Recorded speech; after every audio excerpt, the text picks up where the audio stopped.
At the time of the Warring States, in 354 BC, the king of Wei ordered his general Pang Juan to recapture the kingdom of Zhongshan, which he had lost to the king of Zhao a few years earlier.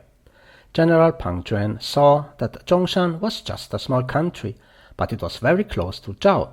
He so decided that it would be much more beneficial to bypass it and directly attack Zhao's capital, Handan. The king of Wei agreed with this plan and dispatched him with 500 chariots to besiege Zhao. The king of Zhao, as he saw the powerful Wei army surrounding his capital, had no choice but to seek help from the neighboring state of Qi, promising Zhongshan to its king once the siege was lifted. The king of Qi agreed and dispatched his general Tianji to lead the troops to the rescue. He also appointed Sun Bin as the military advisor. Sun Bin used to be in the service of the king of Wei, but was betrayed by Pang Juan and had to flee to the state of Qi to save his life.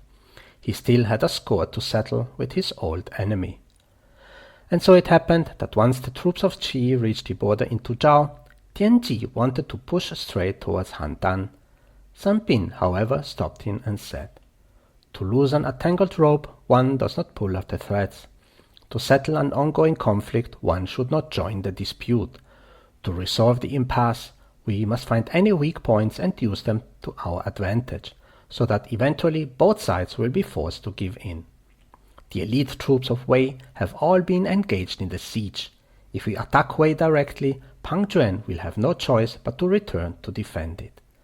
In this way, the siege of Handan will definitely be lifted, and if we ambush Pang Juan halfway on his way back, his army will be defeated as well." Tianji was impressed by Sun Bin's advice and quickly sent a large party to besiege the capital of Wei, Daliang. And sure enough, Pang Juan's army rushed out of Handan, but on their way back were ambushed by the Qi troops at Guiling.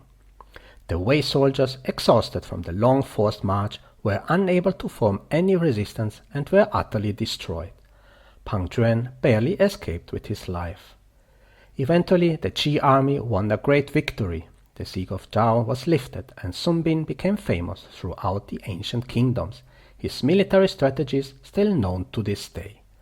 Attacking Wei to save Zhao embodies the crucial idea of avoiding an obstacle by focusing on the gaps in Sun Tzu's Art of War. Sometimes the shortest route between 2 points may just happen to be a curve. I am Zhao. Thanks for listening, and more to come soon. Bye bye.